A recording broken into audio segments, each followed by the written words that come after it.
Tak, nahrávání začalo a začneme i s prezentací.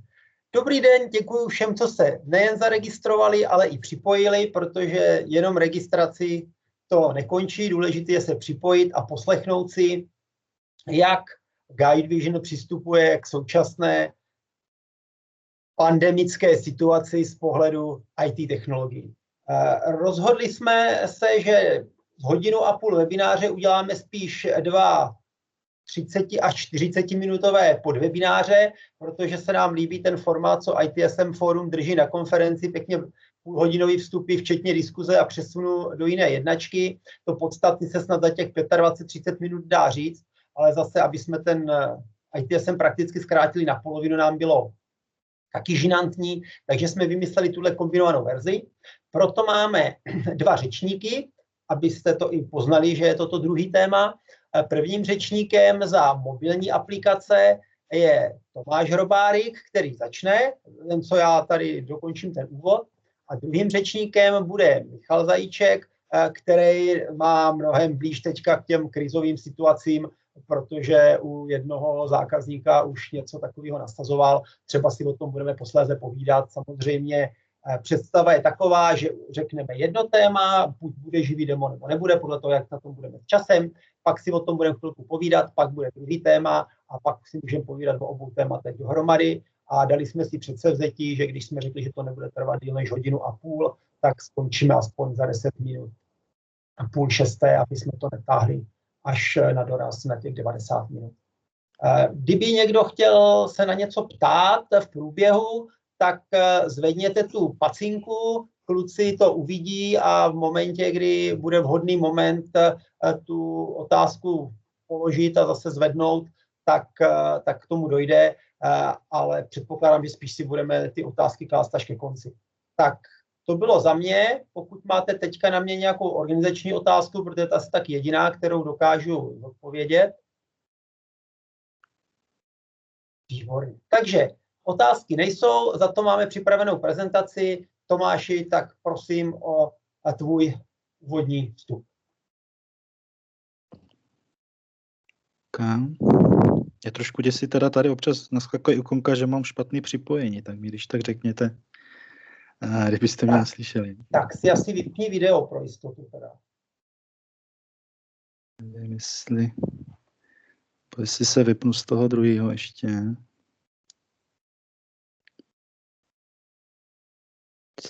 To neblokuju.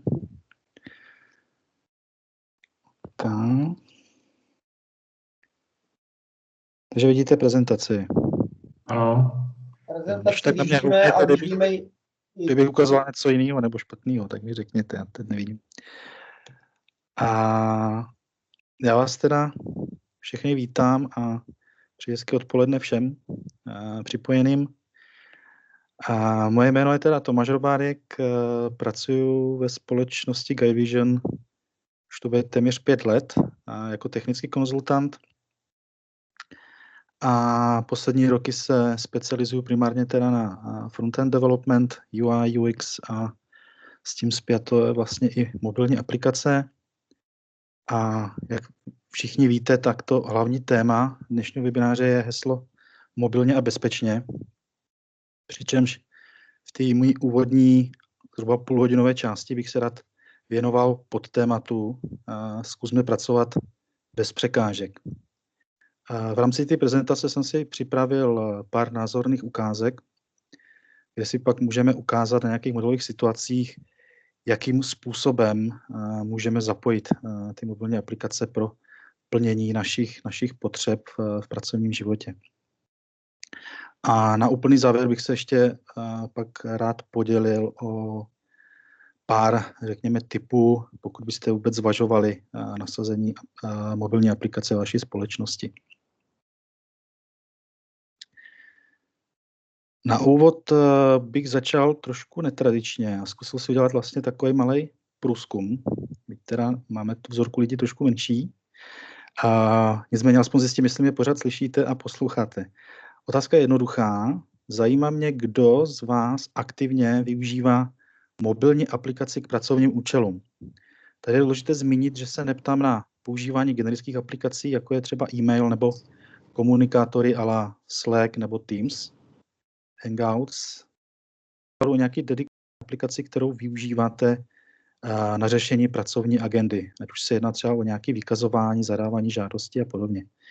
Pokud ano, tak bych vás poprosil, abyste zvedli tu virtuální pacičku, kterou najdete, myslím, že většinou je vpravo nahoře,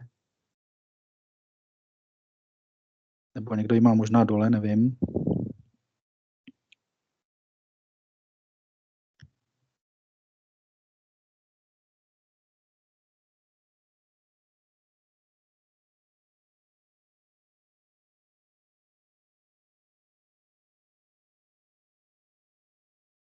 Tak, Dane, ty vidíš, jo. Já vidím jenom svou pacičku, tak to vypadá jako, že jsou jediný, kdo se hlásí. Tak asi ten seminář dneska úplně super dobře, protože nikdo to nepoužívá, krom nás dvou. Já vidím 3, 4 asi. Teď už vidím 3. Já vidím 3. Ano. Takže... Já vidím 4.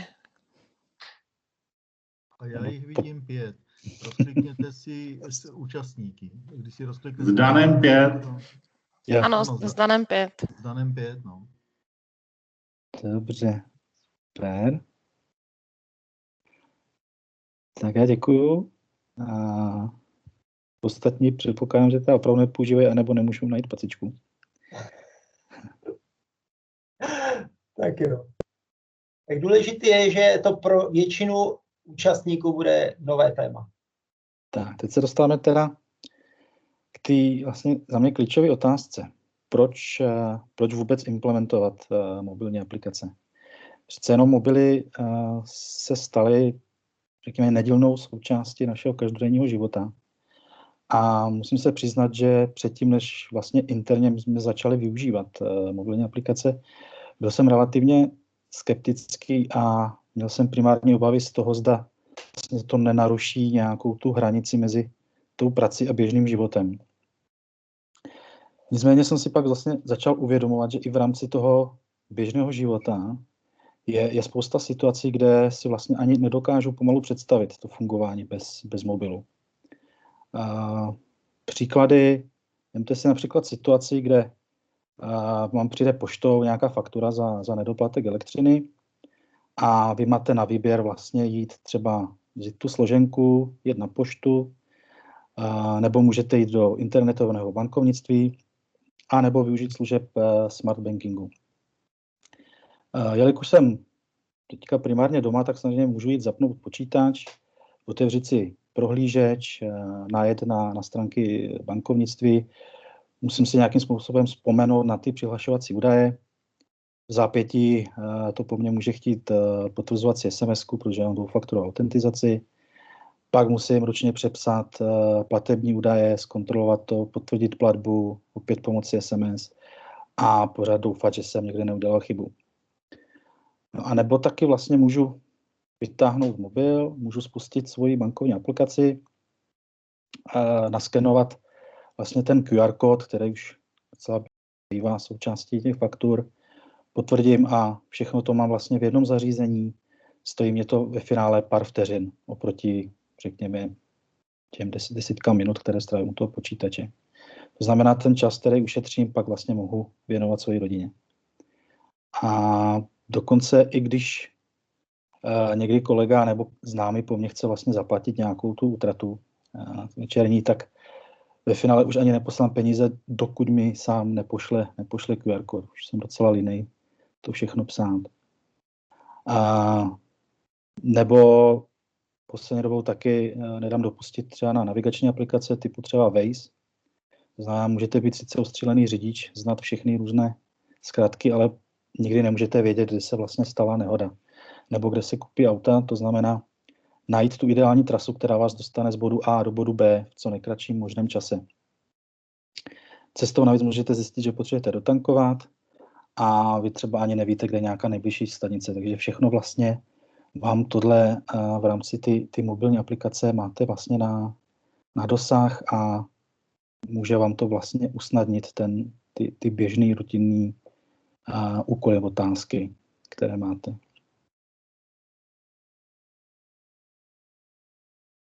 Čili se dostáváme k těm stěžejným slíbeným ukázkám, na kterých bych rád vlastně demonstroval, jakým způsobem můžeme zlepšit vlastně ten náš pracovní život a udělat si z něj trošku příjemnější zážitek, tak jak jsem vlastně zmiňoval před malou chvíli některé ty situace. Tak, tady máme modelový příklad číslo 1. Nazval jsem ho problém zasedačce. A tady já rád podotknu, že vlastně společným problémem věcně otevřených prostor, jako jsou třeba právě zasedačky nebo meetingovky, je, že lidi si pořád vlastně stěžují na různé technické problémy, ale dále už vlastně nejsou reportovány. A popravdě se ani vlastně nedivím. Pokud totiž potřebuji využít společné prostory, jako je například meetingovka, tak ve valné většině nemám tím, abych si otevřel nějaký portál, hledal nějaký formulář, vypisoval a vybíral nějakou kategorii z různých číselníků a podobně. Nicméně pokud bych uživateli nebo zaměstnanci nabídl nějaký jednoduchý způsob, jaký může reportovat případný incident, je daleko větší šance, že dojde k jeho založení. A doufáme samozřejmě i k následnému vyřešení. Takže na příští schůzce už pravděpodobně se nebudu potýkat s tím samým problémem. Takže se pojďme podívat na to, jak by to mohlo vypadat. A já teda mezi tím přehodím sdílení.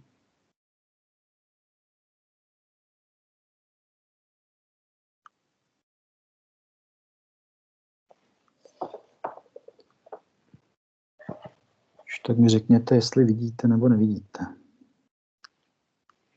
Ano, vidíme telefon. Ano. Je to vlastně tablet, abych byl přesnější, ale vypadá to velice podobně. To znamená, řekněme, že mám důležitou schůzku s klientem, jedu do mé zabukované místnosti a zjistím, že je, řekněme, nějaký problém třeba s Polycomem, je tam utržený kabel, nic mi nefunguje, takže samozřejmě jsem odkázaný na třeba vystavěný mikrofon ve svém notebooku. Nicméně bylo by dobrý to zareportovat, aby příště se na to někdo podíval.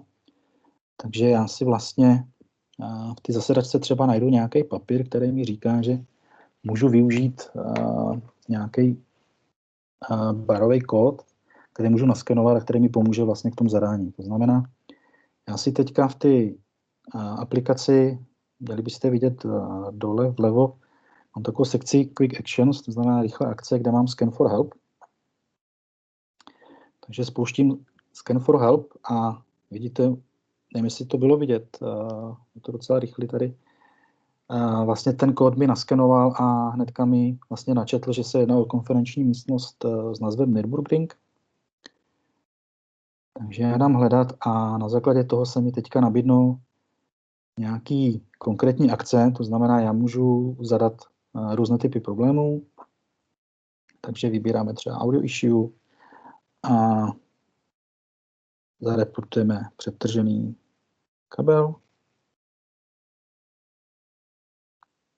Od toho tady můžete vidět hlášku, že incident byl založen. Že já teďka můžu jít na svou domovskou obrazovku a když najedu na svůj takový seznam požadavku, tak úplně nahoře by se měl objevit mnou zadaný incident, takže si ho můžu otevřít, vidím, že byl zadaný a můžu ho tím pádem vlastně nějakým způsobem mám přehled a pokud se rozhodnu, tak můžu se rozhodnout a třeba i přidat nějakou fotku, takže to můžu nafotit a poslat, aby věděli, že vlastně nekecám.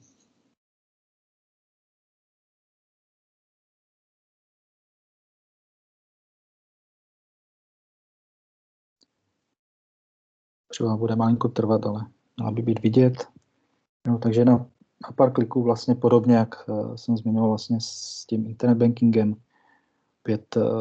Je to úkon, který mi zabere moc času a vyzývám vlastně ty lidi, aby takhle jednoduše mohli zadávat problémy v těch prostorách. Tak, já se teďka přepnu zpátky.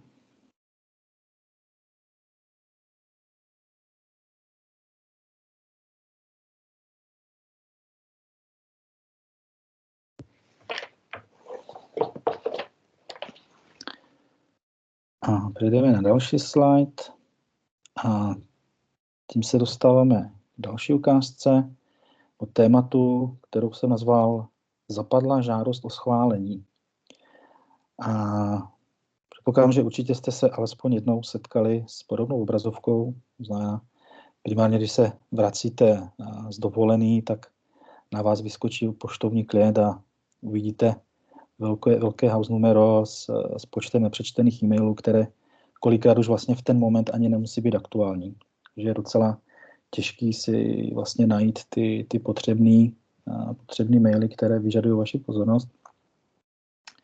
A v případě vlastně těch schvalovacích e-mailů nebo upozornění, že na vás něco čeká, nějaká akce, tak samozřejmě to může mít negativní dopad, protože celý ten proces, ať už se jedná o žádost o dovolenou nebo navýšení datového tarifu, případně nákup a nějaké softwarové licence, tak vás to zdržuje a vy můžete pouze čekat a doufat, že ta žádost někde nezanikla. V opačném případě samozřejmě musíte najít nějakou správnou osobu a celou situaci urgovat. A tady v tom případě se přímo i nám vlastně osvědčilo zavedení takzvané push notifikací pro schvalování, které mají vlastně ten kritický dopad na biznis. A z vlastní zkušenosti mohu potvrdit, že jsem byl překvapen, kdy řekněme žádost o třeba i nákup nějaké knížky nebo školicích materiálů, na které jsem předtím čekal klidně i několik týdnů, se zkrátila na vyřešení řádově třeba na den nebo 2. Takže opět se zkusíme přepnout na mobilní zařízení.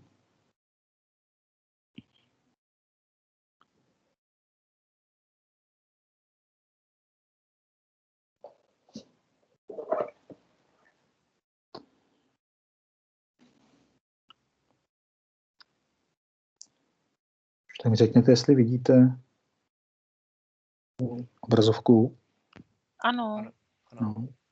Tak řekněme, že jedu z nějaký projektové zkusky, kde se dozvím, že pro svoji práci budu potřebovat nějaký software. A v tom případě je třeba jednat o virtualizační nástroj Parallels, který mi umožňuje využívat nebo spouštět aplikace určené pro Windows na Macu. Takže já si ho najdu vlastně v tom katalogu a až se mi načte formulář, malinko trvá tady tu chvíli. Chce se mu, tak tím, že se jedná nějaký software, který má nějaký roční poplatek, takže mám tady možnost použít objednávkový formulář, to znamená, chci si ho objednat, tady můžu dodatečně dopsat nějaké informace, pokud potřebuju, já nic nebudu vypisovat a vlastně celou objednávku posílám k žádosti. Hnedka vidím, že vlastně ta žádost byla odeslána. Vidím nějaké vlastně trackovací číslo, které můžu použít. A mezi tím by se měla spustit i schvalovací proces, takže možná malinko bude trvat, už vidíme.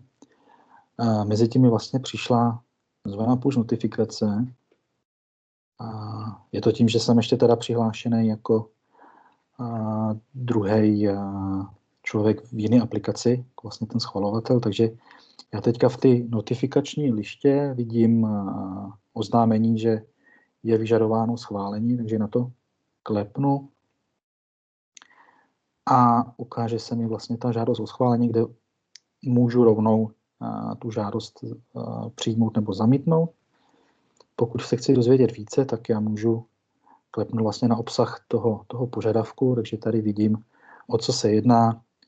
Případně můžu i tu konkrétní položku opět ještě rozbalit a můžu vidět další informace, takže třeba tady vidím i nějaký průběh toho workflow, že po schválení se to ještě nějakým způsobem vyhodnocuje, anebo si můžu otevřít, řekněme, nějakou komunikační kartu, kde vlastně vidím všechny poznámky, takže pokud třeba pro to rozhodnutí potřebuji nějaké další informace, tak se můžu tady jednoduše toho dotyčného člověka zeptat, poslat tu zprávu a mám to všechno vlastně v tom mobilním telefonu.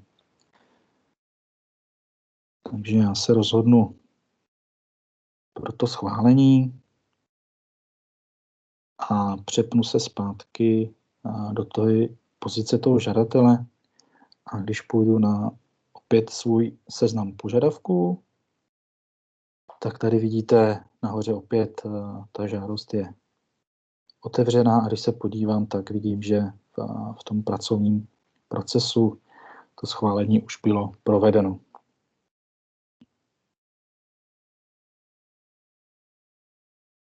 Tak, se opět přepnu zpátky do prezentace.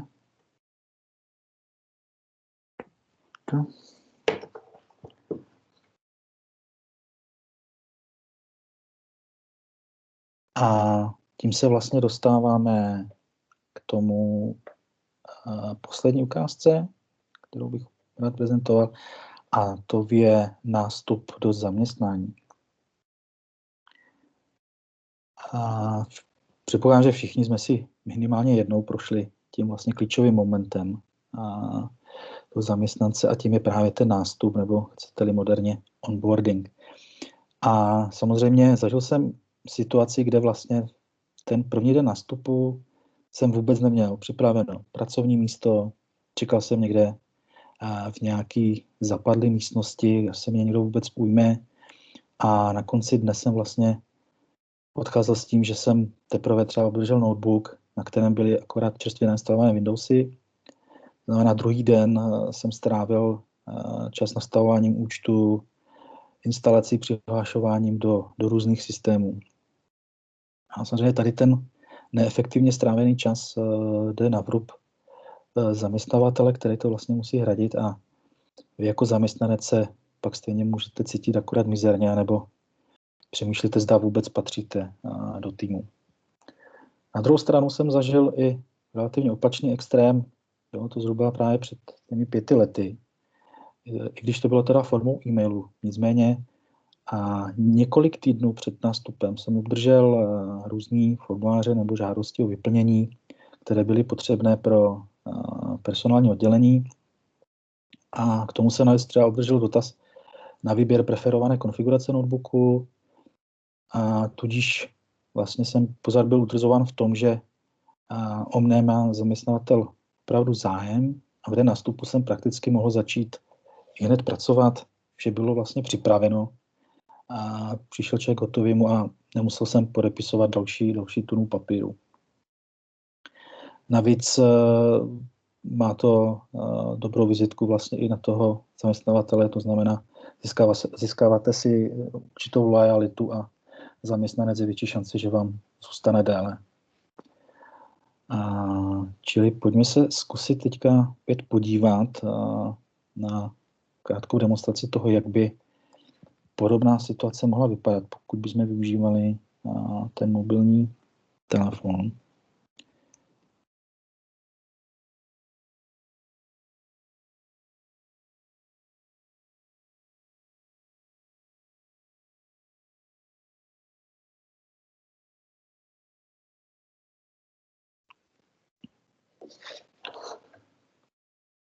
Tak mi řekněte, jestli vidíte obrazovku. Ano, vidíme.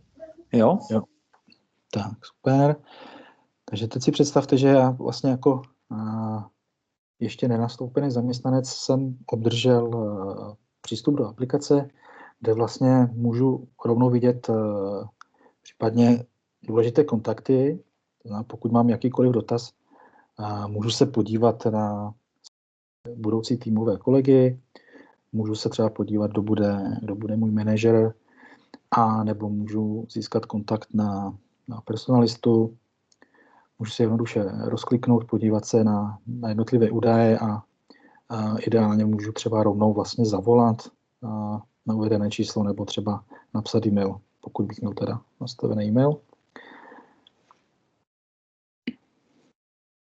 A dále tady vidím vlastně nějaký sadu úkolů, které vlastně můžu ještě v rámci toho v té fáze preboardingu udělat. To znamená, mám tady možnost, třeba nabízí různé konfigurace hardwareu, takže já si můžu vlastně v předstihu objednat vlastně pracovní nástroj, takže v době, kdy nastoupím, všechno bude připraveno, takže si tady můžu vybrat třeba notebook a monitor, takže preferuji větší. Takže kliknu na request, požadavek byl odeslán a já můžu potvrdit, že úkol je splněn z mé strany. A dále třeba si můžu vybrat, kde chci pracovat. Takže mám třeba na výběr typ stolu, dneska hodně moderní stavěcí, nemusím sedět v práci. Takže objednám. Opět potvrzuju. A další věc, tím, že budu pracovat s různými informacemi třetích stran zákaznických, tak můžu se mi dostat podepsání nějakého NDAčka, takže já si můžu tady přečíst nějaký dokument, který je potřeba k práci. Musím se tady počrajbnout. Opět potvrzuju a odesílám dokument. A pak třeba pro potřeby HR samozřejmě je docela hezký, když člověk nastupuje, tak aby poslal vlastně fotku, aby vlastně i kolegové věděli, kdo nastupuje, tak se neděste. Lepší to nebude. Takže můžeme poslat svoji profilovou fotku, pak může personální den zpracovat, uploadovat na třeba intranet. Dále mám možnost upravit detaily svého profilu, takže můžu třeba dodat nějaký svůj osobní e-mail, telefonní číslo a podobně. A případně si můžu přečíst další nějaké dokumenty, které jsou potřeba pro práci. Takže vlastně vidím, v jakém stavu jsou jednotlivé tasky, které nám ještě vlastně čekají, případně které mě budou čekat. Opět všechno vlastně z pohodlí mobilního telefonu, což si myslím, že minimálně v době koronaviru se docela hodí. Tak, to je z těch praktických ukázek vlastně všechno. Takže já se ještě zpět už naposled přepnu.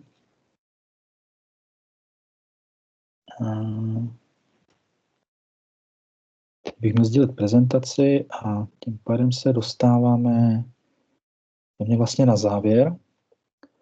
A kde bych se teda podělil o pár tipů nebo nějakých návodů, pokud se teda sami rozhodnete implementovat mobilní aplikaci.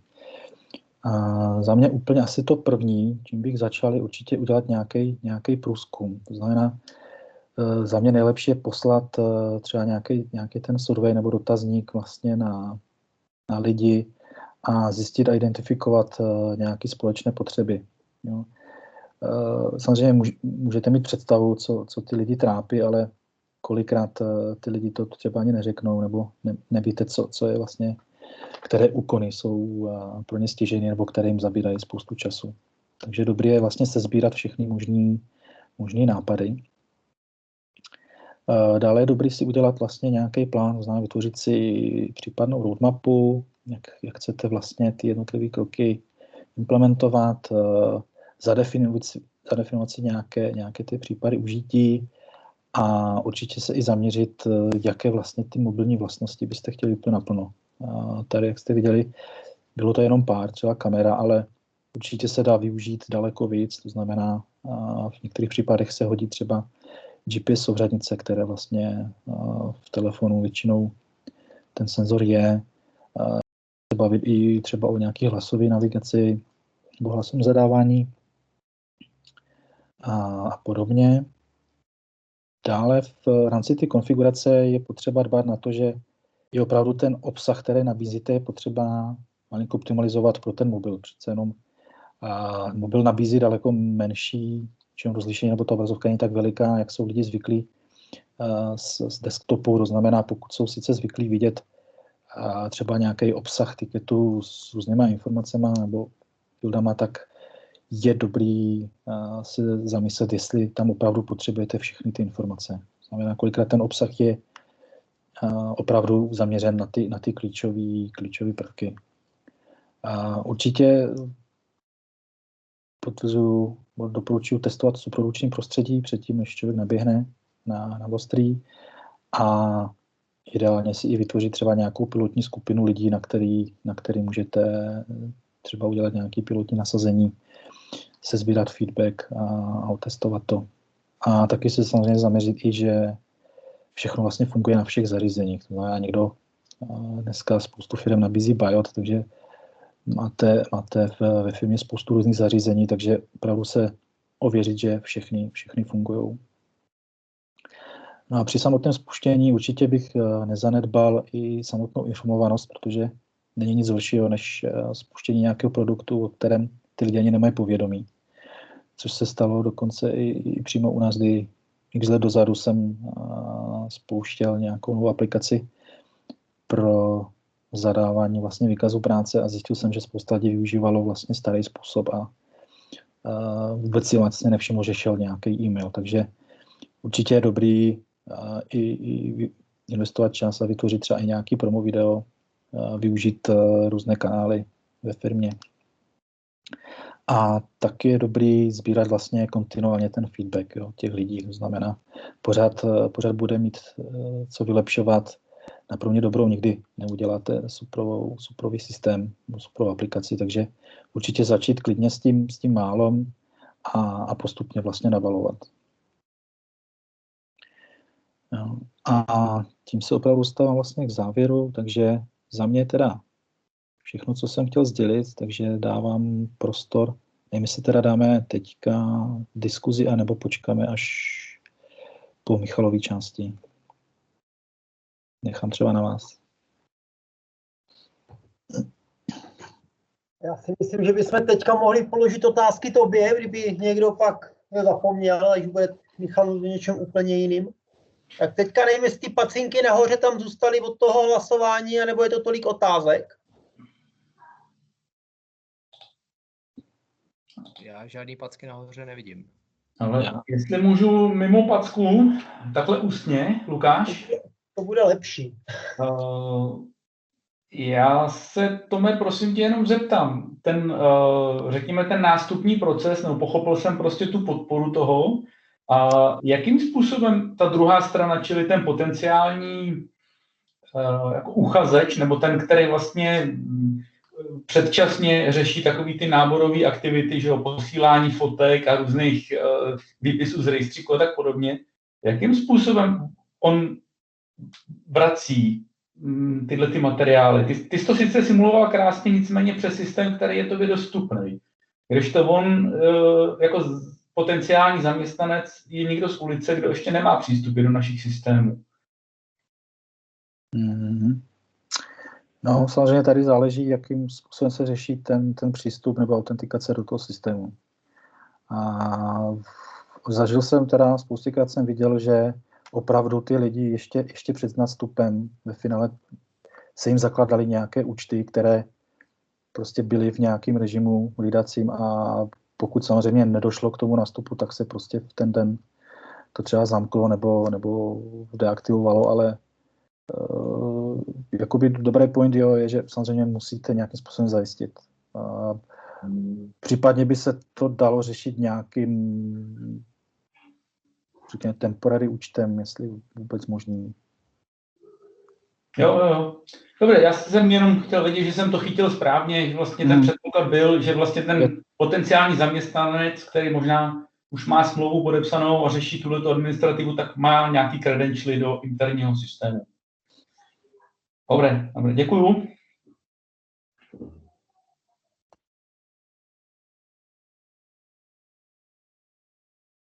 Já tam vidím další Tady- dvě packy nahoru. Dobře, tak já se to uchopím. Tomáš měl bych dotaz právě k těm puškám a k těm zapadlým schvalování. Úplně to chápu a vidím to i v naší organizaci, kde ty schvalování často drhnou. Nicméně já jsem právě třeba člověk, který se snaží těch pušek zbavit a vidím to spíš jako něco, co mě od práce narušuje, něco, co jako u čeho se dá celkem pěkně prokrastinovat. Mě zajímalo, jestli jste se s tím někde setkali. Jako chápu, že je fajn mít knížku ne do 3 týdnů, ale do 2 dnů schválenou. Ale přeci jenom pokud je tam nějaký manažer a má nějakých schvalování buď více, nebo někdo prostě, kdo má sice jenom jedno za den, ale může ho to nějakým způsobem rozhodit, jestli to taky řešíte z této strany, té komunikační. To je dobrý point. Přiznám se, že jsem něco podobného čekal, protože mě to samotného taky napadlo a přiznám se, že občas taky bojuju s tím, kterým vlastně aplikacím povolím anebo nepovolím. To znamená, určitě máte za mě možnost na úrovni vlastně toho systému, ať už se bavíme o Androidu nebo iOS, věřím, že dneska už vlastně můžete na úrovni jednotlivých aplikací říct, jestli vůbec chcete dostávat nebo nedostávat ty notifikace. A v případě tady ty aplikace, já mám dojem, že máme momentálně teďka nevím, sdílím něco nebo ne? Teď přestal. Tak já zkusím zpátky na mobil, jenom pro ukázku, jestli to načte. Jo, vidíme. Tak tady teda v tom konkrétním případě dokonce já mám v rámci tady ty aplikace mobilní možnost si třeba kompletně vypnout ty notifikace, aby mi vůbec nechodily. A nebo v rámci různých kategorií, to znamená, tady vidíte, už třeba v rámci schvalování, tak si říct, jestli vůbec chci nebo ne. Takže já si vlastně můžu pak i na ty opravdu tom granulárním levelu říct, hele, primárně mě zajímají všechny schvalování, ale pokud mi přijde, já nevím, něco, co se týká třeba SLAček a z nějakého důvodu to nechci, tak si to prostě vypnu selektivně. Jo. A takže případně napadá, určitě asi by se dalo nějakým způsobem implementovat i řešení typu neposílej mi notifikace nebo pozdrž je, pokud jsem mimo pracovní dobu. To znamená, chodili by mi opravdu a pouze jenom v pracovní době, kterou bych si nastavil třeba nevím, od 9 do 5. Takže to je asi taky za mě možná jako způsob, jakým se s tím dá bojovat. Jo, určitě. Je to opravdu na těch osobních preferencích.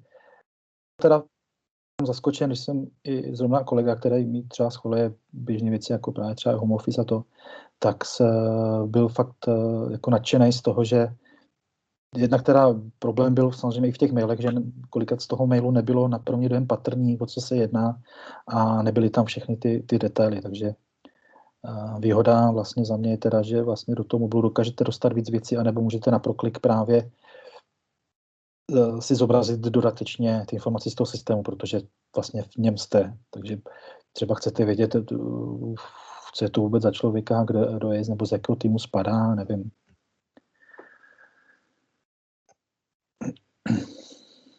V chatu máš 2 otázky. Jestli se to dá použít i na KPIčka. Jedna je ta první. To bych asi potřeboval možná dovysvětlit, nebo v jakém kontextu je to myšleno. Petr, zeptáte se přes mikrofon, jak to myslíte? Áno, spýtam sa. Ja myslím takto, že KPIčko, že či môže ako manažer hodnotiť, alebo KPIčko nejaké písať, nejaké tie metriky vo vašej aplikácii, alebo tu, čo ste prezentovali, tú mobilnú aplikáciu. Vlastně můžeme prepnout těž asi do slovenčiny. A zrovna v případě tady té aplikaci, myslím, že momentálně nemám nič připravené na KPIčka, ale dokážem si představit, je to vlastně nějaký platformní nástroj, který vám umožní si zadefinovat nějaký use case, nějaký formulář, který tam vlastně můžete dodat. Takže asi otázka toho potom těch individuálních potřeb, ale v zásadě tě prvky, které jste viděli, tak je možné tam nějakým způsobem dodat. A ďakujem, ešte mám otázku, že myslel som takto, že či to aplikáciou dá sa merať pracovný výkon na ďalku kolegov, ako keď som na home office.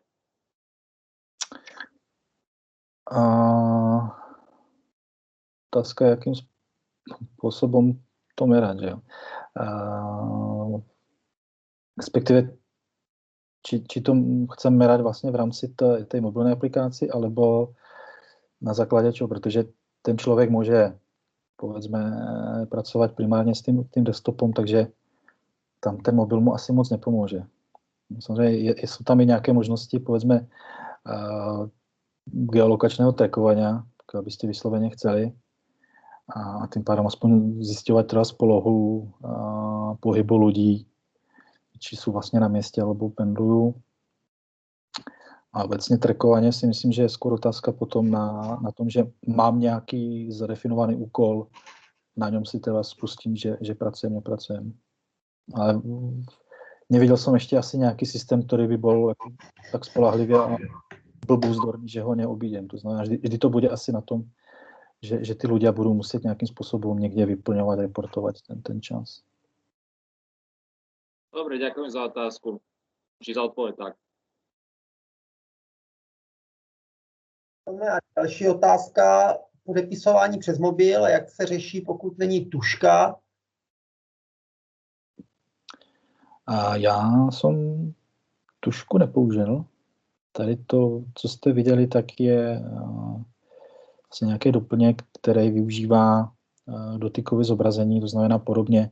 Zrovna teda i dneska jsem přebíral balík, kde mě kuriér vlastně předal takovýto klasický zařízení a vlastně jsem se podepisoval prstem. Neměl jsem žádnou tužku. Takže tady to funguje úplně stejně. Vlastně, jak se to říká, bříškem prstu. Nebo... A druhý dotaz, v případě iPadu se dá podepsat tužkou? Tak když to jde prstem, tak to jde i tužkou, že? Jo, to bych věřil, že jo. Dobře, tak jo. Tak já bych teda, pokud není teď hned nějaká otázka, tak bych poprosil Michala, ať se toho ujme, a Tomáš tady samozřejmě zůstane, takže na závěr můžeme mít i další mobilní otázky. Tak díky moc, Tome. Michale, seš schopen sdílet? Zmocni se toho, prosím. Ano, pouštím se do toho. Takže teď to tady malý moment. Promítat. Otočit. Ještě si to tady přehodím. Tomáš Rbárek ještě sdílí asi. To vůbec nevadí, když začneš sdílet ty, tak jemu to sebere. Já jsem to radši vypnul. Jo, dobrý, takže já dám sdílet obrazovku a zkusíme, jestli vidíte tu správnou obrazovku. Ano, vidíme tvou správnou obrazovku. No, tak dobře, takže dobré odpoledne, dobrý večer všem. Ahoj, já jsem si pro vás připravil bezpečnost v práci díky ITSM nástroji. A myslím tím, jak bychom mohli vlastně využít ITSM nástroj pro zvýšení bezpečnosti našich zaměstnanců v práci. Jo, my tam vlastně máme spousty dat v tom ITSM nástroji a ten ITSM nástroj umí plno věcí. A tak v této prezentaci bych se chtěl zamyslet nad tím, co všechno bychom třeba mohli jako využít, jak bychom mohli zvýšit tu bezpečnost, co vlastně potřebujeme, co potřebuje zaměstnanec, co potřebuje zaměstnavatel a jak bychom k tomuhle se mohli dopomoct, pokud zase začneme chodit do práce. Takže něco málo o mně, jsem v ITSM více jak 3 roky a na pozici technický konzultant, víceméně pracuji na různých projektových pozicích, od analýzy přes development, nějaké řízení a podobně.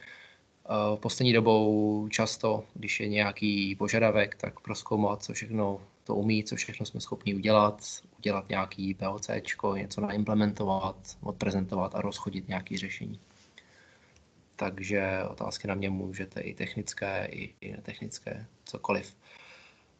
Poprosil bych otázky opět do chatu nebo tu zvednutou packu, Dan mi když tak řekne, a pak se když tak na konci zamyslíme nad všema otázkama, anebo můžeme i v průběhu. Takže Obsah mé prezentace, takže rád bych se zamyslel nad dnešní situací, jakou máme v době koronavirové, jsem to nazval, co potřebuje zaměstnavatel, co potřebuje zaměstnanec. Pak bych se zamyslel rád nad těma datama v tom ITSM nástroji. Co vlastně, jak bychom tomu mohli pomoct. Jo? Máme tam spousty dat, ten nástroj něco umí a potřebuje mít nějak zaměstnance připravený, poučený a potřebuje mít pracovní místo pro ně nějak připravený třeba. A pokud by se třeba někdo nakazil, tak jsme schopni díky ITSM nástroji a těch dat, co tam máme, tak nějak trasovat ty kontakty v případě nákazy. Dále taky mám část o mobilní aplikaci a pak různé přehledy a co jsme schopni s těma datama všechno jako udělat potom v tom nástroji. Mám tady připravené na konci, pokud nás bude čas, pokud budete chtít vidět. Víceméně se také týká mobilní aplikace, která je víceméně jako zaměřená. Je to vlastně část mobilní aplikace, kterou ukazoval Tomáš a je zaměřená právě na tohle zdraví těch zaměstnanců. A nakonec otázky a odpovědi. Takže úvodem naše situace, teď si nejsem jistý, jestli tady vidíte dobře, tady asi vidíte to okno. Zelený.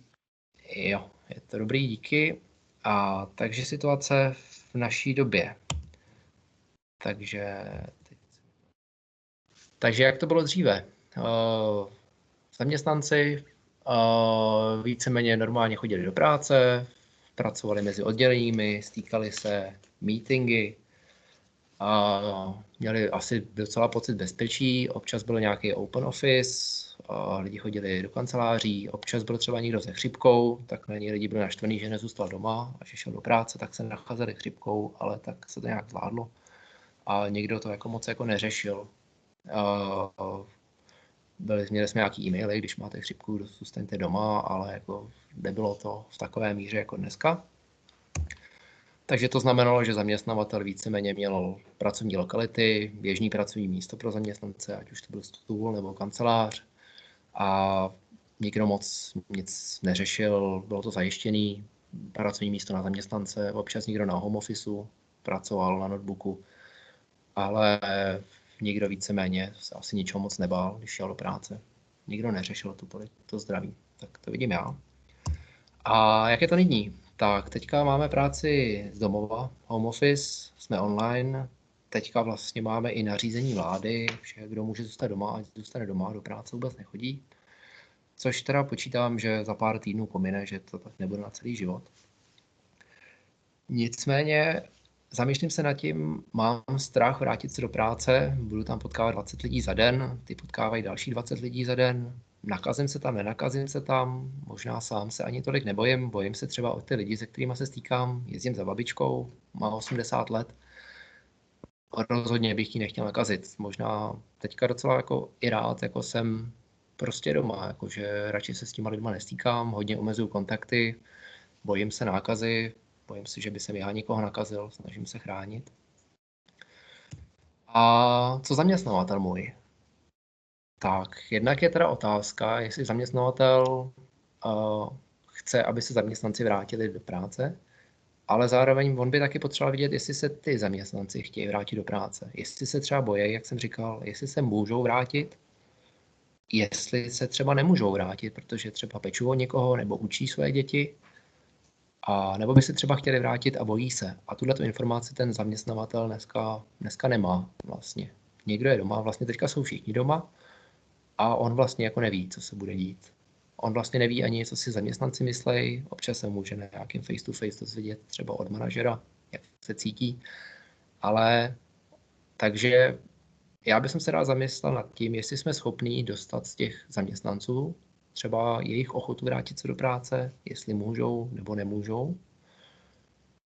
Dále taky si zaměstnavatel třeba zamýšlí nad tím, když teda ty lidi přijdou do práce, jestli to pro ně bude bezpečný. Jak jsem zmiňoval, že bych se nerad od někoho nakazil, nebo sám bych někoho nerad nakazil, tak aby to bylo bezpečné, to pracovní místo.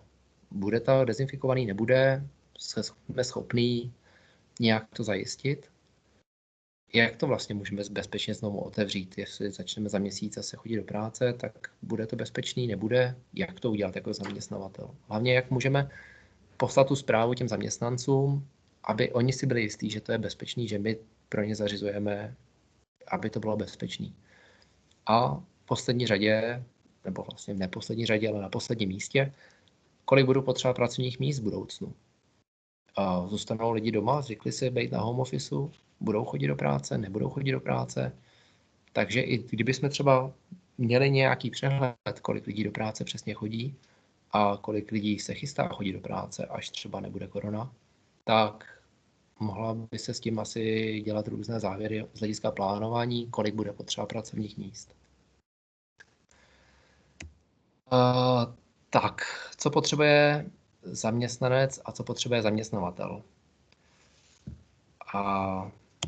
Takže zaměstnanci, jak jsem říkal, pocit bezpečí, jistota, že se v práci nenakazím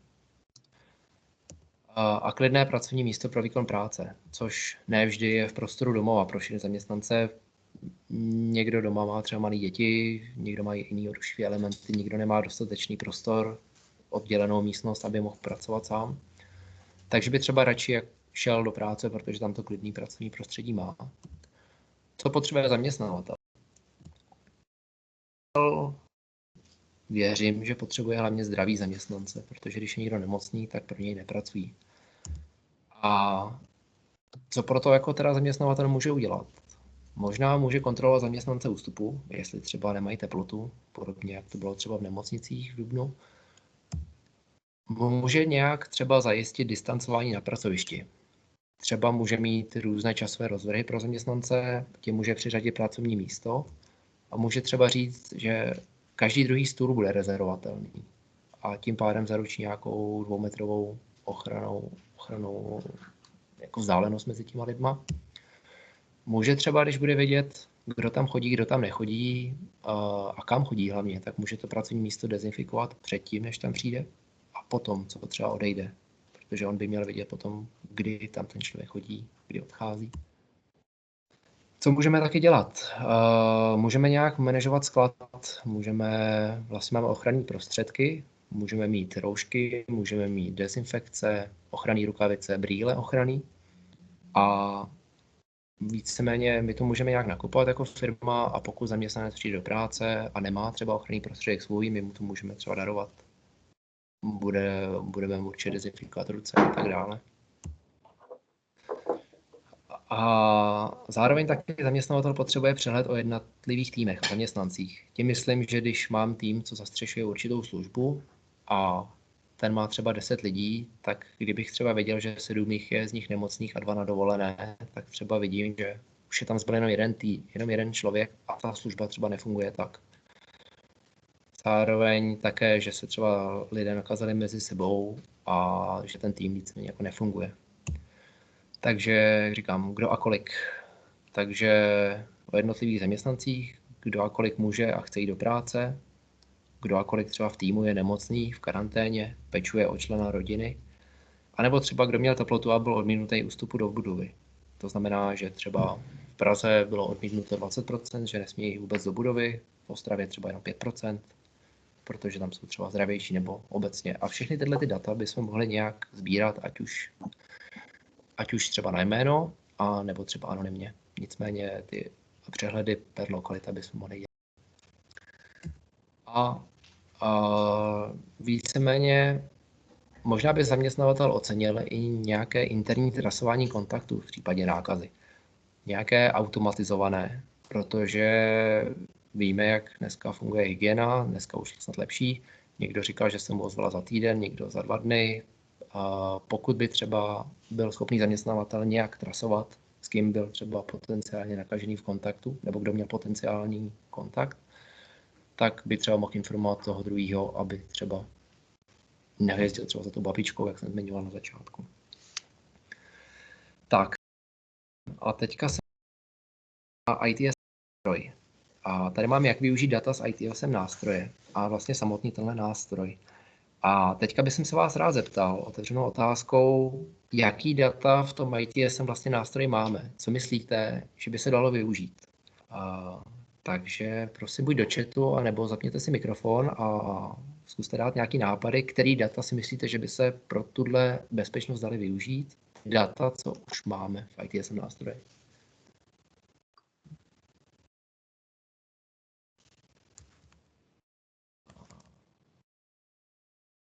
Je tam někdo ještě? Ne? V chatu žádný nápady nevidím. A tak já bych třeba zmínil, že my tam třeba máme uživatele v tom ITSM nástroji a taky tam máme organizační strukturu. Takže my vlastně asi máme i organizační strukturu týmu. Víme, kdo všechno chodí do práce, koho máme za lidi, koho máme za zaměstnance, většinou tam máme všechny různé oddělení. A možná ještě doplním, pokud má firma více lokalit, tak určitě tam bude lokalita, v které se ten zaměstnanec pohybuje. Super, děkuju. Velmi dobrá odpověď. Přesně, máme tam lokality, můžeme tam mít třeba i budovy a můžeme tam mít i patra. Takže třeba pokud využíváme i nějaký nástroj na facility management, tak můžeme mít i třeba kdo kde sedí. Takže my víme, že vlastně ten člověk, když jde do práce, což dneska znamená, když není na home officeu, tak jde asi do práce, protože dneska jsme v situaci, kdy hlásíme home office z zákona. Nicméně budeme v budoucnu hlásit, kdy půjdeme do práce a pokud ano, tak kam, možná ano. Takže děkuju za odpověď. Ještě nějaké nápady, někdo? A pokud ne, ještě bych zmínil, třeba my tam máme CMDB v ITSM nástroji. My používáme asset management třeba, kdy nějak evidujeme, řekněme, kdo má na sobě jaký počítač, klávesnici, myš, telefon. Hodně evidujeme hlavně asset management z finančního hlediska. Nicméně, kdyby jsme si nakoupili třeba 1000 roušek a 1000 litrů dezinfekce, tak my bychom to taky mohli dát do skladu. A my bychom potom mezi jednotlivými lokalitama mohli ty roušky třeba přeposílat jako naše firma. My bychom ty roušky mohli třeba přiřazovat lidem na každý pracovní den. A zároveň by třeba taky ten člověk, kdo jde do práce, tak by si mohl říct, a já nemám roušku, a tak by si ji třeba objednal přes katalogovou položku. A tomu byla potom ze skladu. Takže k tomuhle zamyšlení bych se teďka rád věnoval v dalších 10 minutách, řekněme, a pak uvidíme, jestli nám vyzbyde ten čas na to demo, jestli bude ještě zájem. Takže co by my jsme mohli udělat? My bychom mohli poslat určité dotazníky zaměstnancům. My bychom se jich mohli zeptat třeba, my bychom to mohli poslat do mobilní aplikace, jak ukazoval Tomáš, tu push notifikaci. Tak zaměstnancům, kteří mají aplikaci, by se objevila push notifikace a prosím vyplňte dotazník. A v tom dotazníku bychom se mohli zajímat o jejich zdraví. Pokud by k tomu zvolali, bylo by to třeba dobrovolné. Jestli jsou zdraví, nejsou zdraví, jestli jsou v karanténě, jestli o někoho pečují. A zároveň taky třeba jejich sentiment, pochutí, jestli se oni chtějí vrátit do práce, nechtějí se vrátit do práce, bojí se a tak dále. Tady to mám otázky, jak se cítí, jsou připraveni jít do práce. Tak. A my bychom to potom v nástroji mohli vyhodnocovat. Mohli bychom mít nějaký různý přehledy, třeba grafy pro lokality, v Ostravě chtějí chodit do práce, v Praze do práce chodit nechtějí. Třeba. V Praze se víc bojí. Takže my bychom, naším cílem, když chceme dostat nějakou informaci z toho zaměstnance nebo z lidí v naší firmě, tak je potřeba, aby to pro něj bylo co nejjednodušší. Když mu pošleme e-mail, tam bude mít odkaz, v tom odkazu se bude muset přihlašovat do nějakého interního systému uživatelským jménem a heslem, který už si nepamatuje, a pak vyplňovat nějaký dotazník. Asi to není tak jednoduchý, jak když vytáhne z kapsy telefon někde v metru nebo v autobuse a nakliká 5 stránek, vybere odpovědi na předdefinované otázky a odešle. Takže tohle by nám to hodně ulehčilo a dostali bychom informaci, co ty zaměstnanci naši si myslí. Ale, jak jsem zmiňoval, kontrola zaměstnanců ústupu. My můžeme třeba mít tam teploměr vzdálený, jako mají v nemocnicích, posvítit na čelo a můžeme třeba mít recepční, která bude kontrolovat každého zaměstnance. A buď potom budeme mít zaměstnance, kteří byli mu možné vstup do budovy, anebo nebyl. Pak na té lokalitě můžeme mít přesně přehled, ať už anonymní nebo na uživatele, kolik procent lidí nebylo vpuštěno do budovy, kolik procent bylo. A nebo co taky můžeme udělat, my třeba můžeme zaměstnancům poslat push notifikaci. Pokud chcete jít do práce, tak se tady předregistrujte. Můžeme jim zobrazit jednoduchý průzkum, kde bude jenom popis toho, že nemám žádné symptomy, nikoho jsem nepotkal, nikde jsem necestoval. On učiní prohlášení, dá potvrdit a zobrazí si mu QR kód. Pak jde do práce, ukáže QR kód, recepční ho naskenuje, dobrý, můžete jít, protože jste sám sebe třeba změřil, sám jste prostě potvrdil, že nejste nemocný a tak máte potvrzený vstup do budovy třeba. Tak to je druhá věc. Co bychom mohli udělat na distancování na pracovišti? Pokud máme teda lokality, pokud máme třeba budovy, pokud máme patra a pokud máme dobré známé na plánování pater a rozvržení půdorysů, tak bychom třeba od nich mohli dostat nějaký půdorys. Ten bychom mohli naimportovat do ITSM nástroje a pak bychom mohli nechat uživatele vybrat, když jde do práce, aby si rezervoval místo. Takže když bychom to tady dal, my bychom třeba mohli mít půdorys a mohli bychom říct, že každé druhé místo je rezervovatelné. To znamená, že ti lidé, kteří by šli do práce, by měli přesně rezervované místo, kde si mají sednout a byli by si jistí, že vedle nich nikdo sedět nebude. Čímž bychom třeba zajistili 2metrový rozestup mezi lidma. A zároveň bychom taky mohli tyto lidi pustit do práce, nebo mohli bychom jim definovat směny. Třeba ten půjde do práce ráno, ten půjde do práce odpoledne. A když půjde ráno, může si vybrat z těchto míst, a když půjde odpoledne, může si vybrat z těchto míst. A my bychom věděli, kdo do té práce půjde, kdo nepůjde a kam si půjde sednout. A na základě toho bychom mohli vytvořit třeba úkol na vyčištění toho pracovního místa. Třeba předtím, než přijde, tak bychom to dezinfikovali. A potom to odejde, tak bychom to dezinfikovali. A zároveň taky potom vidíme, teda, kdo kde seděl, s kým byl v kontaktu. Tady je jenom taková malá ukázka, že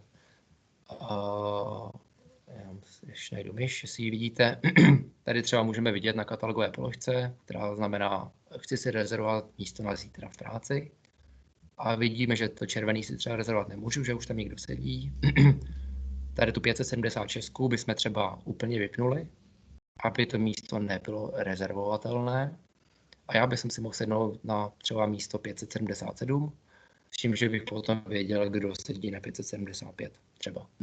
Pokud bychom tam měli to patro, tu rezervaci bychom si samozřejmě mohl udělat i přes mobilní aplikaci. A pak bychom z toho měli třeba nějaký hezký přehled. Takže máme třeba na patře kapacitu 51 míst. Promiňte, já jsem napiju.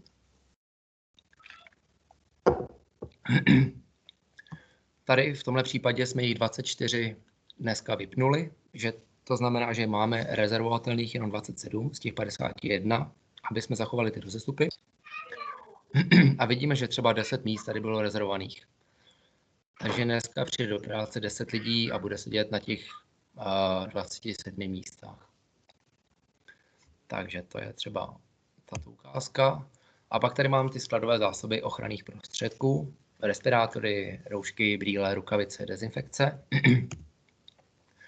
My bychom mohli mít zásoby na skladech. Sklady máme tam notebooky, mohli bychom mít nějaké jiné sklady na lokalitách, kde bychom mohli mít ty respirátory, roušky, rukavice. A různě bychom mohli mít třeba přesuny mezi sklady, aby byly co nejblíže těm našim zaměstnancům. Mohli bychom mít, že by si zaměstnanec žádal ten ochranný prostředek, když jde do práce, katalogová položka, zítra jdu do práce, chtěl bych třeba roušku, nebo třeba dezinfekci ke mně na stůl, nebo cokoliv. Můžeme to potom přiřazovat, jako přiřazujeme notebook pracovníkovi. Takže my můžeme přiřadit třeba 10 roušek na týden, vidíme potom, kdo kolik si vzal. To je tady na obrázku třeba na různých lokalitách, kolik spotřebováváme materiálu, kolik potřebujeme dokupovat. My si samozřejmě v asset managementu můžeme nastavit i nějaký threshold nebo úroveň, Když to na skladě poklesne pod 500 roušek, řeknu, tak dokup dalších 5000. A může se vystavit automatická objednávka nějakému dodavateli roušek třeba. Tak a tohle byly skladové Takže trasování kontaktů. V tomhle případě je. Takže co teda máme za ty dostupná data, pokud bychom se teda vydali tímhle směrem různě kontrolování nebo zeptání se zaměstnanců a kontroly třeba ústupu, tak my bychom měli, kdo a kdy vstoupil do budovy. Takže kdybychom měli třeba 5 lidí, co šlo do budovy v ten samý čas, mohli bychom říct, asi se třeba potkali, asi třeba jeli společně výtahem, je tam možná nějaký rizikový přenos.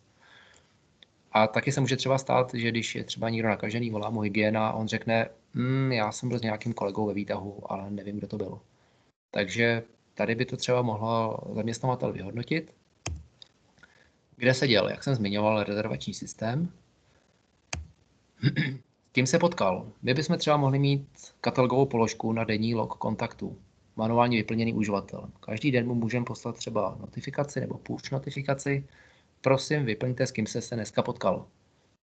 A on by tam mohl vybrat několik uživatelů z tabulky uživatelů toho systému, ITSM systému, s kým se dneska potkal. S tímhle ve výtahu, s tímhle na svačině, s tímhle na obědě. A on by tam takhle každý den mohl vyplnit, s kým se třeba potkal. A také je možné, s kým byl třeba na meetingu. Pokud bychom třeba měli integraci s O365, a tak je třeba možné, aby my jsme vlastně tou automatickou diagnostikou, k které se chci dostat, tak aby jsme třeba zvolili různé věci, které chceme do té diagnostiky zahrnout. Třeba, jak jsem říkal, ta lokalita a v čase, ty Outlook meetingy, rezervace těch pracovních míst. A pak je tam ten employee daily log, což znamená ten denní log těch kontaktů, který uživatel vyplní. Co je tady na 4. místě ještě, tak to je batch reader. Je možné třeba udělat nějakou integraci s Wi-Fi access pointama a říct, že tihle ty lidé byli připojeni najednou na Wi-Fi access pointu a je tam třeba potenciální jako rizikový kontakt. Tyhle ty všechny rizikové kontakty bychom dali, pro každou bychom vytvořili třeba nějaký trasovací úkol a měli bychom třeba oddělení, které by trasovalo interně. Těm by vyskočily potenciální kontakty, kteří se mohli třeba nakazit a oni by mohli jim třeba zavolat, kontaktovat je. Možná je tady kontakt nákazy, prosím, vyhněte se svým prarodičům. A potom, jak jsem zmiňoval ten organizační chart, tak my bychom vlastně mohli potom ukazovat v týmu, kdo je teda nemocný, kdo není nemocný, kdo je vlastně vyšetřovaný jakoby tím trasováním, jestli třeba náhodou není taky nemocný, a kdo je zdravý, jestli ten tým může operovat. A takhle bychom mohli jít tou organizační strukturou dolů níže a níže. Takže bezpečně s mobilní aplikací. My bychom mohli mít mobilní aplikaci, kde bychom třeba mohli mít tohle všechno dostupné pro našeho zaměstnance. Jak tady vidíte, můžeme mít nějaký průzkum zdraví. Můžeme třeba mu každý den posílat push notifikaci, jste zdravý, nejste zdravý, mám teplotu, nemám. Jo. A on jenom rychle vyplní, otevře notifikaci, cvakne prstem, ano, ne, pošle. A nám to potom udělá jakoby obrovské přehledy přes všechny zaměstnance. Máme tady to PPE, to jsou ty ochranné pomůcky, ten daily contact log, můžeme rychle vyplnit ten denní contact log, s kým jsem se potkal. Můžeme tady mít třeba ten health screening, to máme třeba na recepci, že můžeme skenovat ten QR kód, když už ho někdo má vyplněný z domova. Můžeme třeba vyplnit, můžeme si založit vizitora. Někdo přijde na návštěvu, je to ten a ten, má tenhle e-mail a my ho při vstupu do budovy třeba můžeme mu změřit teplotu. Pokud souhlasí, pokud ne, tak třeba ne, ale víme, že tam ten vizitor jako přijde a potom ho taky můžeme jako informovat. Takže my můžeme nastavit i třeba nějaký parametry, co ten zaměstnanec musí udělat, aby byl vpuštěn na pracoviště. Vyplnit nějaké dotazníky, schválit, že neměl žádný rizikový kontakt, že nikam necestoval do rizikové země, že se necítí žádný respirační onemocnění.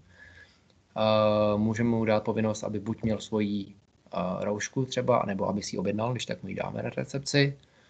Můžeme teda registrovat ty návštěvy na pracovišti, co jsou třeba z jiné firmy. Můžeme vytvořit vizitora a pak ho oskenovat, když přijde. A dále tady máme teda ten potom kompletní přehled, co by se dalo udělat. Jestli jsou teda ty zaměstnanci třeba, že se vrací do práce, jsou v karanténě, nebo mají nějakou chřipečku, a nebo třeba 12 zaměstnanců odmítlo jako říct svůj zdravotní stav, což je samozřejmě jejich právo. A pak tady máme různý třeba ty health monitoringy. Můžeme tady porovnávat zaměstnance v poslední týden, poslední 2 týdny a byli vpuštění do budovy, byli odmítnuti. Můžeme monitorovat různě, jak se cítí, jestli chtějí do práce, nechtějí, nevědí, jestli můžou, nemůžou. A tady dole vidíte workplace rezervace. Vlastně to pracovní místo, my máme jako nějaké dostupné pracovní místa, některé byly rezervované, v tomhle případě třeba vidíte, že jí bylo rezervováno jenom 130 ze 790. Potřebujeme 5 pater, možná by nám stačilo jenom 1. A třeba to tak bude do budoucna.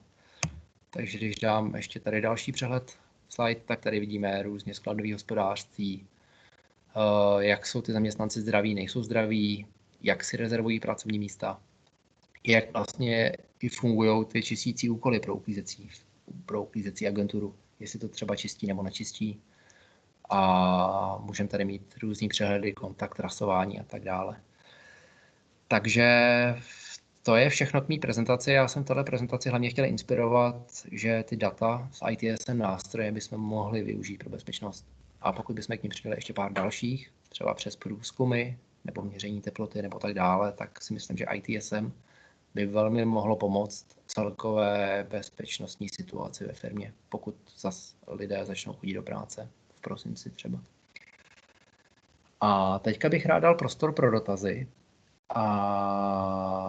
Takže vidím tady dotaz jeden od Patrika Šolca, nejsem si jistý. Jestli lze dotazníky připravit jak pro mobilního klienta, tak i pro počítač. A odpověď je ano. My vlastně v tom systému vytvoříme něco, čemu říkáme dotazník nebo survey. A vlastně zobrazení na mobilu je jakoby nativní. Nicméně může to samozřejmě vyplnit ten dotazník i na počítači, když se přihláší do toho systému. Může to přijít uživateli mailem, ano, nebo to může přijít jako push notifikace. Můžeme si když tak ukázat v demo. Samozřejmě ty dotazníky se nastavují, takže my si můžeme nastavit různé otázky, různé potenciální odpovědi a pak si vybereme skupinu, které já to pošlu. A jestli to pošlu e-mailem, anebo push notifikací, anebo oběma 2 způsoby. Odpověděla vám to na otázku?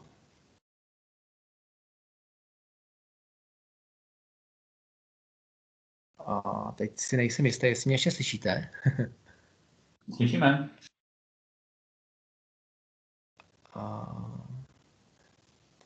A máme tam nějakou zvednutou ruku. Pan Nikola. To byl překlep trošku. Díky. Tak nějaké další otázky na Michala? Plha se hlásí Lukáš. Ahoj Michale. Ahoj. Prosím tě, chci se jenom zeptat od té doby, co jsme spolu v tomhletom něco měli, podnikali, je tam nějaký progres ze strany ServiceNow?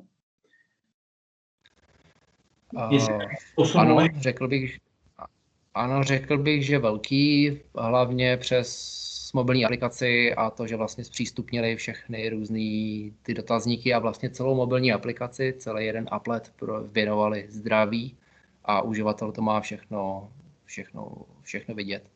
Mm-hmm. Já se zkusím tady nastavit, aby jsme připojili bezdrátový displej.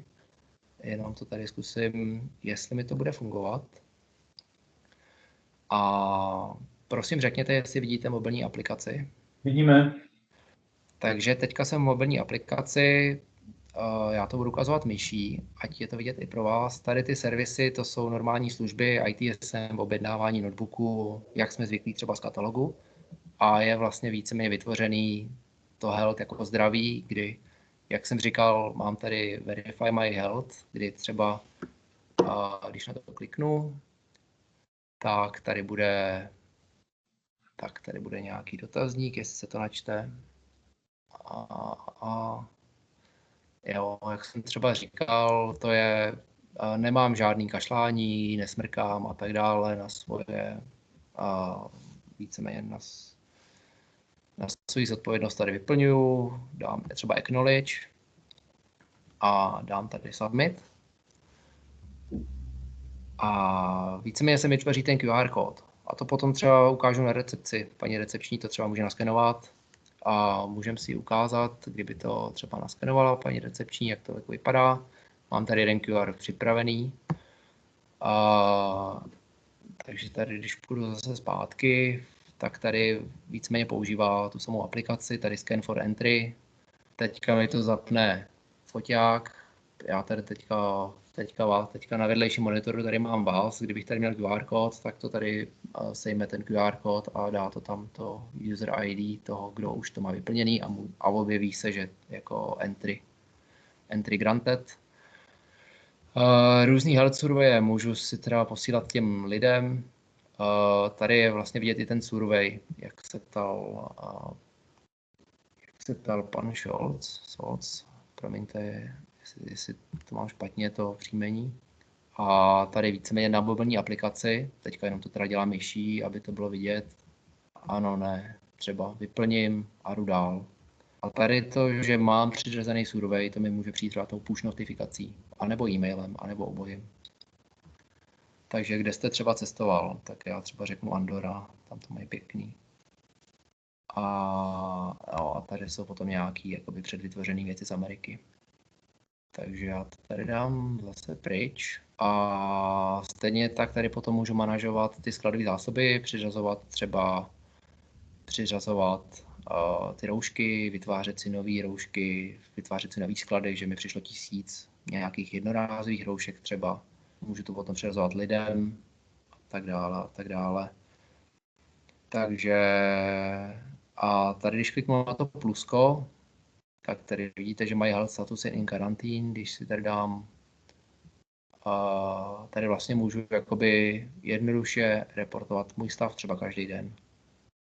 Jo, tady se to za chvilku potom změní, až se to načte. Jo, že jenom otevřu aplikaci, dám si tady plusko, jak mi dneska je, jo, třeba. A nebo to třeba neřeknu. A ono se vlastně vytváří záznamy v tom našem systému a z toho potom můžeme dělat reporty. Takže bych to tady jenom zkusil obnovit. Tak, teď tady vidíte, že tam už jako je to obnovený. A teďka bychom se mohli hrát s tou mobilní aplikací. Teď jsem kliknul třeba na ten Daily Contact Log. A já si tady můžu vybrat, že jsem třeba dneska potkal třeba Abela. Tam svítí nějaký. A Adélu a Eileen a tak dále. A buď tohle si můžu dělat jako sám za sebe, nebo mi může přijít notifikace, že jsem je prostě potkal a tady dám submit. Pak v České republice je ta otázka, jestli my můžeme dělat tu diagnostiku těch pacientů, kdo se s kým potkal a kdo ne. Do jistý míry je to hodně na dobrovolnictví, že lidi musí souhlasit, že můžou být trasovatelný a samozřejmě musí souhlasit ten, kdo vám dobrovolně řekne, že je vlastně nakažený, aby vy jste mohli potom to trasovat třeba ve firmě. Nějaké dotazy další? Děkuju, Michal.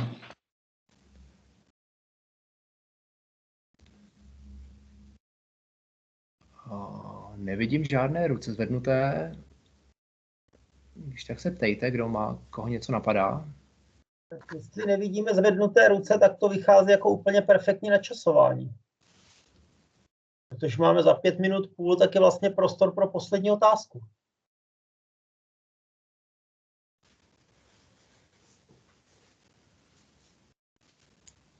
Poslední otázka zjevně už padla. Tak Patrik něco píše, třeba je to otázka. Tak počkáme, až dopíše.